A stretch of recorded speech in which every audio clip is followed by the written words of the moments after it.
You will hear a man phoning to inquire about hotel information. First, you have some time to look at questions 1 to 4.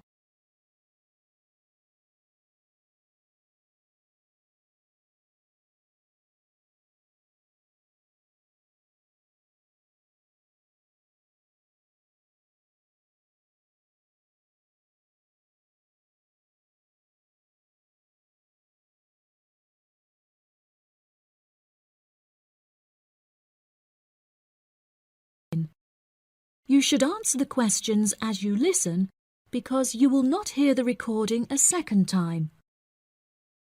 Listen carefully and answer questions 1 to 4. Good afternoon. You're through to reception at the Island Hotel in Crete. How may I help you today? Yes, hello there. I'm hoping to book a double room for my wife and myself for about 2 weeks, from the 25th of April of this year. Firstly, could you tell me whether it's particularly hot during this time? Yes, of course, sir. During late April and early May, the daytime temperature shouldn't exceed 19 degrees Celsius. But the weather has been rather erratic and difficult to predict in recent years, so I am unable to say for certain. Okay, that sounds good. My wife doesn't like going outside when it's very hot. I haven't booked flights yet, but I must say that I'm unfamiliar with Crete and its transport system. Does the hotel provide an airport shuttle service? Yes, sir. We provide a complimentary airport pickup service for all our guests. It takes about 40 minutes to get here from the airport, but it's at least 60 minutes at rush hours. And you will be provided with a fully air-conditioned shuttle bus. Okay, excellent. In that case, do you have any rooms available for the dates I gave you? I shall have a look on the system now for you, sir. Bear with me just a moment. Yes, sir. I can see now that we have several rooms available. Would you prefer a garden view or a sea view? Well, ideally I would like a sea view room with a balcony, but of course that depends on the difference in price. Not to worry, sir. All of our standard double rooms have ensuite facilities and a balcony. If you would like one of our sea view rooms, there is a premium of €60 per night. Okay, so could you tell me the total nightly rate for a standard double room with a sea view? Yes, of course, sir. For the spring months, our rate is €216 per night. For 14 nights altogether, this will come to €3,024. Perfect. I also read on your website that the hotel has gym and spa facilities. Are there any other facilities on offer?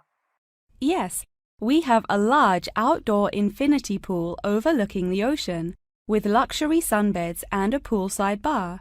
We also have 3 full-size tennis courts, where we run a popular doubles tournament, with the winner receiving 2 all-inclusive spa day vouchers. Goodness, I shall have to brush up on my tennis skills. Before you hear the rest of the conversation, you have some time to look at questions 5 to 10.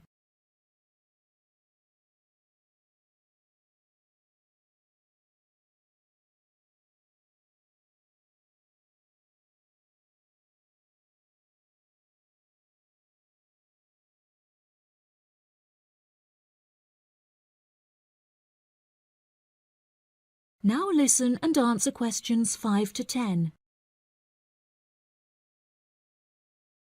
Are there any other activities organised by the hotel that we can partake in? It's just that it's our wedding anniversary on the 30th of June, and I would like to provide my wife with a perfect romantic getaway. I can assure you, sir, that your wife won't be disappointed. Ours is a 5-star resort, which is renowned for its luxury and beauty. In terms of activities, the hotel provides thrice-weekly entertainment. On Tuesdays, guests will take a minibus and partake in learning to cook succulent fish dishes with our Michelin-starred chef Enrique. The class will take place in a beautiful valley deep in the Cretan hills, where guests will be treated to an intimate piano performance by our in-house concert pianist Pedro. On Wednesdays, a select number of guests will be fortunate enough to explore the mountains by helicopter. before being transported to a tropical Cretan garden by shuttle bus. Finally, on Thursdays, after a fancy dinner, we provide a spectacular fireworks display, which guests can view from the comfort of a cable car. Oh, wow. That all sounds absolutely wonderful. I shall book the room now, and then I need to look at flights so as not to become extortionate. Would you like to take my details now or later? That is the end of part 1. You now have half a minute to check your answers.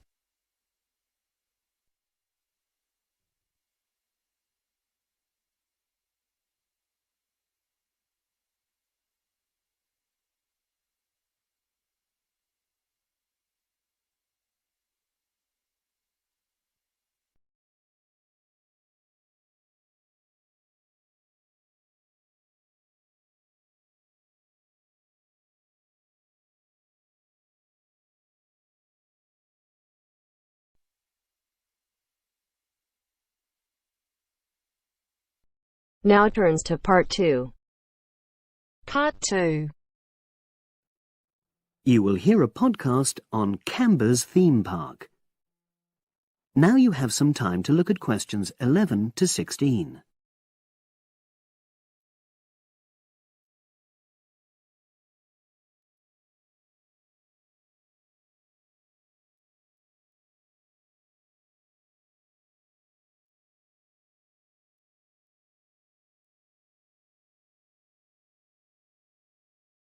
Now listen and answer questions 11 to 16.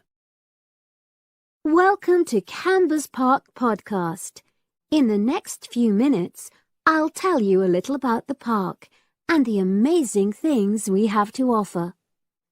We like to think that Canberra's offers more than other theme parks. Like them, we have a variety of exciting rides for people of all ages, but Canberra's also places strong emphasis on the educational experience for its visitors. Not boring facts, but lots of interactive exhibits. Although it's mainly an outdoor experience, we do have some indoor activities if the weather gets too dreadful. The park's got a lovely, well-established feel, set in 80 acres of beautiful countryside, about 3 miles south of the tourist resort of Dulchester. The park was set up in 1997 by the Canberra family, but then taken over by new owners in 2004, who have maintained the original vision of the Canberras. It has lots of old trees, hundreds of flower beds, and a gorgeous lake. Canberra's has over 45 different rides, exhibits, and arcades. All but one of these is free once you've paid your entrance fee. We charge a small fee for our newest ride to reduce the length of the queues. You don't pay anything for parking. A family ticket for a family of 4 works out at about £8 per person, which is amazing value. Full details of current prices are shown on our website, along with full details of rides, etc., and directions for getting to us. We also have a number of special offers. For example, if you live locally, why not join our Adventurers Club, which entitles you to 50% off ticket prices all year round, and a special lane for all rides and exhibits, which means you don't have to wait to get into any part of the park. See the Offers tab on the website. We've recently added a number of new exhibits to the park, and we're particularly proud of our Future Farm Zone, which houses over 20 different species of animals, from chipmunks to dairy cows. The emphasis is on getting near to the animals. All of them can be petted, and you can buy food for feeding the animals. Many of our younger visitors say that this is the high point of their visit. And speaking of food, don't let the animals have all the fun. We have a total of 7 different catering outlets on the site. We're open 10 to 5:30 all year round, and cold drinks and snacks can be bought at any time during opening hours. And hot food is available most of the day in the Hungry Horse Cafe from 11 until 5, just half an hour before closing time. Now you have some time to look at questions 17 to 20.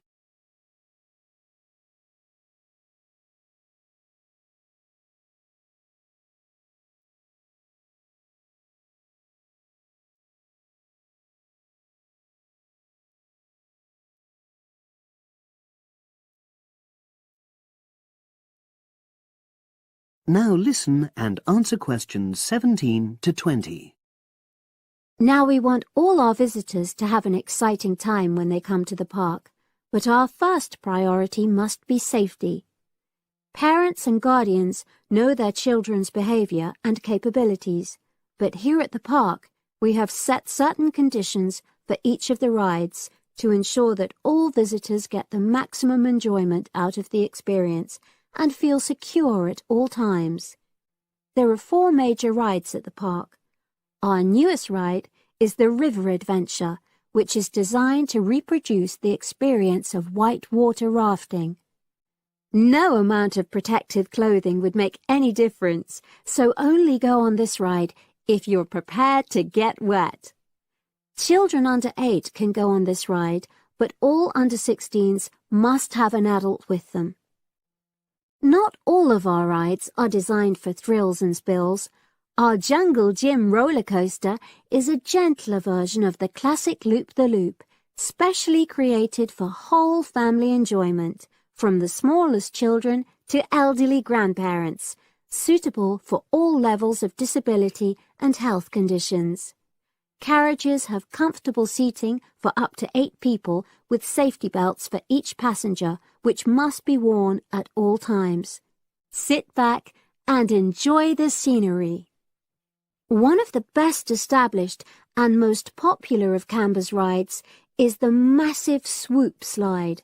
Whiz down the polished vertical slide 9 meters in height and scream to your heart's content. There are no age or height restrictions. Be careful though, you must have on long trousers so you won't get any speed burns. And then there's the famous Zip Go-Kart Stadium with 16 karts, 8 for single drivers and 8 for kids preferring to ride along with mum, dad or carer. Take part in high-speed races in our specially designed Formula One style karts, but no bumping other karts, please. All riders must be above 1.2 meters because they have to be able to reach the pedals, even in the shared karts. Full details of all safety features are available on our website at www.canberraspark.com. So come and make a day of it at Canberra's theme park.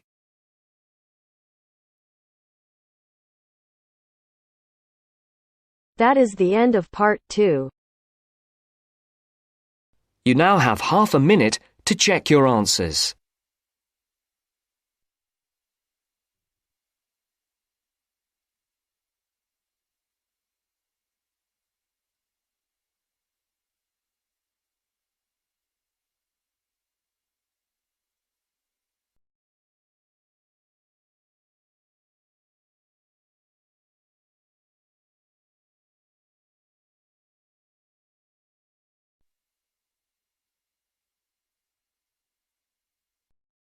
Now turns to part 3.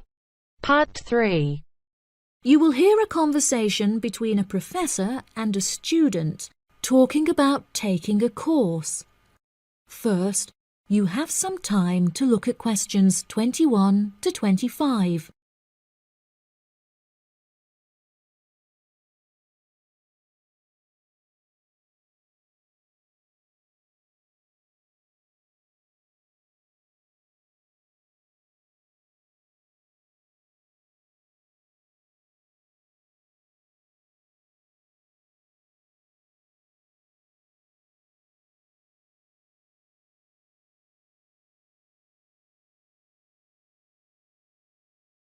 Now listen carefully and answer questions 21 to 25. Excuse me, Dr. Twain. May I speak with you for a minute? Of course, please come in. I'm Charlotte York. I'm considering taking your course in tourism. Right. Well, Charlotte, how can I help you? I have been considering studying tourism. However, it is such an important decision that I would like to seek some advice about it first. Would you mind answering some of my questions? Absolutely. Fire away. Well, I have been discussing courses with my parents, and they are concerned that I will not be able to get a well-paid job with a degree in tourism. The reason that I want to study the course is that I have a great interest in the subject, and I think I would really enjoy it. I believe the only way that I will enjoy my life is if I enjoy my career. Happiness is far more important than money, don't you think? Absolutely. I would much rather be happy and poor rather than rich and miserable. Money cannot buy you happiness. I'm glad you agree. You needn't worry about money, Charlotte. A large part of the tourism course is dedicated to teaching students how to manage finances, a skill that you can apply to your everyday life as well. I would also recommend that you take a sideline course in time management, as this can be incredibly useful in efficiently planning your workload. Efficiency is the key to success. I'll remember that. Now, I have found that some students have natural talents that really help them to succeed in the course. Communication skills, for example, can be very beneficial. Do you have any strengths? Maths was always my favourite subject at school, so I really enjoy solving mathematical problems. However, I find statistics quite difficult. I have always been very capable and self-sufficient. I have a lot of confidence in my abilities and will take the initiative in situations without needing to depend on anyone else for their help. That's a really great quality to have and will be particularly useful if you choose to study tourism. That's great. I would recommend that you spend some of your time researching the course. A lot of people who are uneducated on the subject claim that tourism is a shrinking industry and that it will become irrelevant in the future. If you study the published research, however, you will see that the truth is quite the opposite. The industry has, in fact, grown significantly as people have developed an ever-increasing interest in culture and travel. Have you compared the university course with a polytechnic? Yes, I have. I was interested in studying the course in modules. However, the university doesn't offer that option.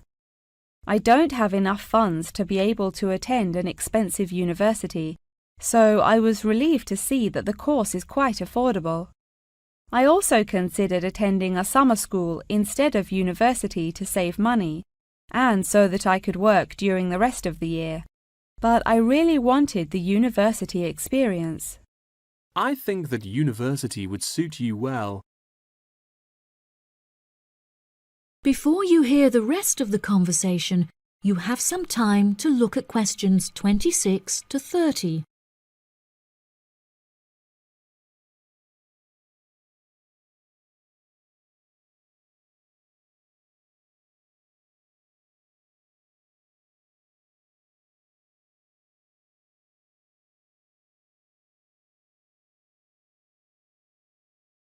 Now listen and answer questions 26 to 30. Now, what about the courses? Are you interested in any of the other subjects on offer? I have looked at a few. I was interested in travel and business as it sounds similar to tourism. That is really worth learning. However, be aware that it is difficult and will demand a lot of your time. Okay, that's good to know. You might find that Japanese is an interesting course and it will teach you valuable skills in speaking the language. Personally, it's not bad and could be of some help, but not that much. Okay, Japanese. Got that. What about medical care? Well, if you have time, the course will teach you a lot about curing diseases and illnesses or dealing with injuries outside, although it's not essential. So, okay, if it's useful, I'll take it. If you enjoy using technology and are worried about fulfilling the entry requirements, computing is very relaxed about the skills that applicants must possess. I'm terrible with computers, so I'm not sure that I would enjoy that course. How about public relations? Yes, I would recommend that course. It would be related to entering the tourism industry, as it will educate you on how to approach clients and develop associations with them. That's great. Thank you so much for your help. That is the end of part 3. You now have half a minute to check your answers.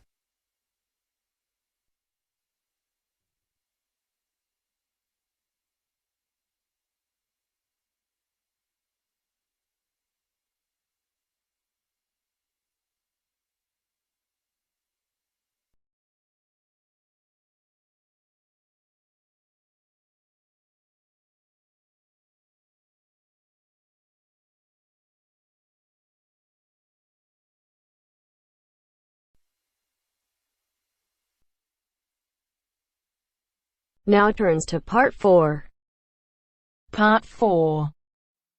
You will hear part of a lecture about a place called Cuba Pedy.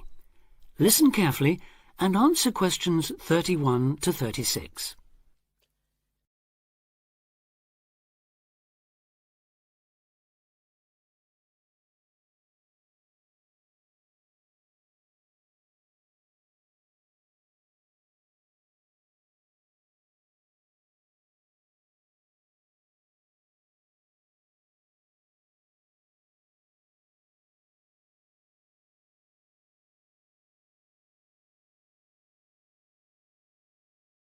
Listen carefully and answer questions 31 to 36. Good afternoon. Today, we're continuing this series of talks on the development of the Australian outback with a look at Cuba Pedy, the desert town of opal mines and underground living, which lies 860 kilometres north of Adelaide and 690 south of Alice Springs. The inaccessibility, harsh climate and almost total lack of water made it a highly unlikely place for human habitation. But that all started to change in 1915 with the discovery there of opals, the precious stones which seem to change colour according to their surroundings. Settlements were established following the First World War, when soldiers returning from the trenches of France brought with them the techniques of living below ground in dugouts. The depression of the 1920s and 30s led to many prospectors leaving, but the town boomed again in the late 1940s when shallow new opal fields were discovered, and immigrants from Europe arrived in large numbers after the Second World War. It must be remembered, though, just how hostile conditions were. Daytime summer temperatures reached well over 50 degrees centigrade, winter nights were bitterly cold, and dense dust storms regularly blanketed the town.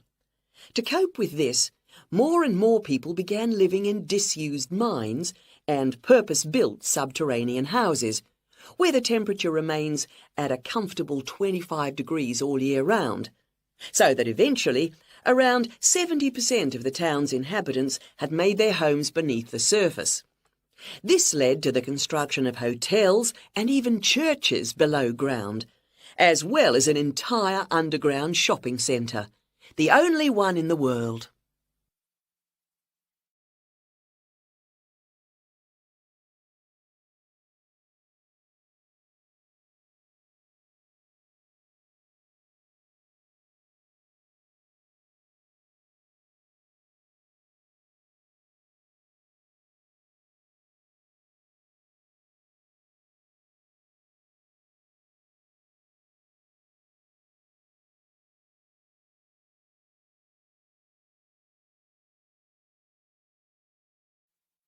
Now answer questions 37 to 40. Perhaps not surprisingly, this has now led to the emergence of a secondary industry, tourism. Increasing numbers of visitors come to see the tunnels and the caves with their ventilation shafts, the weird machines lying about in the town, and, just beyond it in the scorched red desert, the conical hills thrown up by the world's biggest opal mines. It's a logical stopping place for travellers too. The nearest town to Coober Pedy is Woomera, in the prohibited area once used for launching space rockets. But even that is an enormous distance away. Within the town itself, there are plenty of hotel rooms and a number of ethnic restaurants. Remember that Coober Pedy is one of the most multicultural places in Australia, with an estimated 45 nationalities represented, and its very own Opal Museum. A short distance from town, there's a section of the enormous barrier that runs thousands of kilometres across the country. The dingo fence, which is meant to keep these predatory wild dogs out of the sheep farming areas. Another attraction just outside town are the sets of various films made there, including Mad Max 3, as well as The Red Planet and Until the End of the World. Names that reflect the harshness of the terrain and temperatures there. The name Coober Pedy, incidentally, comes from an Aboriginal expression meaning white man's hole in the ground. Next, I'd like to go on to talk about Broken Hill, another mining town, but one that...